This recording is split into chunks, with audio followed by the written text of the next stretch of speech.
In today's video, I will show you how I clean my sump and media. Recently, I decided to let go of my arowanas and other fishes in my main tank since I thought of shifting from monster fishes to a more mild-mannered ones. So after the fishes have been transferred to their new owner's tank, I removed half of the water in it. Now, you might be wondering why I haven't removed all the water in the tank since there aren't any fishes in it. Well, the reason being, I am using it to soak my driftwood and to have them submerged in time for my new setup. Like many of us, I do not want any wood floating in the tank once I have it running again. I also left my air pump running to have water disturbance to prevent it from becoming a breeding ground for mosquitoes. Anyway, since I cannot clean the main tank yet, I will show you first how I clean my sump and media. By the way, my sump is 66.5 by 18 by 18 inches length, width, and height, which has a total volume of 93 gallons, while the main or display tank measures 7 feet by 2.5 by 2.5 feet, which is 327 gallons. So this sump has 5 chambers, and the media that I am using are the following: Japanese mats, coarse black foam, white wool, and my all-time favorite Seachem Matrix in the first chamber. Then, on the second to fourth chambers are a mix of Becky rolls, porous ceramic rings, pumice stones, and again, matrix. Finally, the last chamber is where my return pump is. Currently, I am running an AquaSpeed A6000 as my return pump. A frequently asked question is, when do we clean filter media? We all know that wool, or white foam as others call it, is the one that needs to be cleaned or replaced on a regular basis, once a week or once every 2 weeks. Now, as for biological media, some people I know clean theirs every 3 months, then there are those who do it once or twice a year. Some hobbyists even have a schedule of cleaning them per chamber. For example, on the first week, they will clean the media in the first chamber, then the ones in the second chamber the next week, and so on. Well, I guess what works best is what fits your schedule. Personally, I clean my media every 6 months, doing 2 chambers at a time, and with an interval of 2 weeks before I clean the media in the other 2 chambers. By doing so, I think I am preventing my tank to reset, since there would be sufficient beneficial bacteria left in the other chambers I did not touch to fight against contaminants, and at the same time let my newly cleaned media to regenerate and house a decent amount of beneficial bacteria. Okay, the first thing that I'm going to clean are the Japanese mats in the first chamber.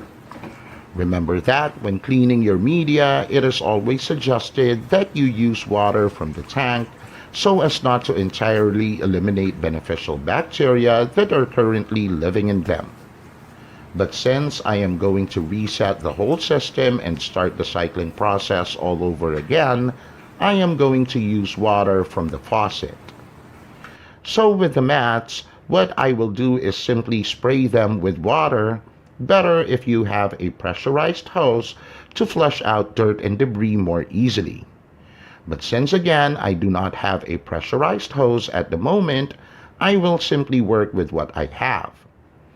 After spraying all sides of the Japanese mats with water, I am going to soak them in clean water and press on them for a couple of times. Then, I will hit the mats against the wall just to clear out dirt that may be stuck in between. The last thing that I will do is I will spray each of them with water again. I also have 2 bags of pond matrix in the first chamber. What I will do is soak them in clean water and move the bag up and down to get rid of dirt stuck in it. It is also a good idea to move the bag in different directions to shake off dirt. Then I will spray each bag with water again and finally dip the bag in a container with clean water one more time. As for the remaining water in the sump chamber, I will simply drain it using a hose, at the same time remove the dirt that settled at the bottom. I will move the hose in the direction where the dirt is for it to get sucked together with the water. I will also clean the empty sump chamber using a foam before putting the media back in. By the way, my practice is to put all the media back in the chamber once everything is clean before I clean the ones in the next chamber. It is not a must, but rather depends on what you intend to do. So the next are my baggy rolls and some bags of ceramic rings and again CCAM matrix, which are in the second chamber of my sump. I am going to spray each baggy roll with water while making sure that all sides of it is cleaned. I am also using a foam to scrub the sides of each baggy roll while under running water. Finally, I will soak them in a pail or container with clean water while moving it side to side, up and down, to make sure that all debris is removed. Now, this will take longer than cleaning the Japanese mats because most likely you'd have more pieces of baggy rolls than mats, so just be patient. The third chamber of my sump has the same media as in the second chamber, so what I will do is basically the same process. Also, I placed the ceramic rings and matrix in market bags or net bags. Well, I really don't know what the name of this bag is, but anyway, this is my poor man's version of media bag.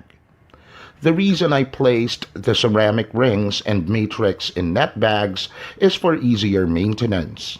Of course, it would extremely be difficult and time-consuming to clean every piece of ceramic rings and matrix.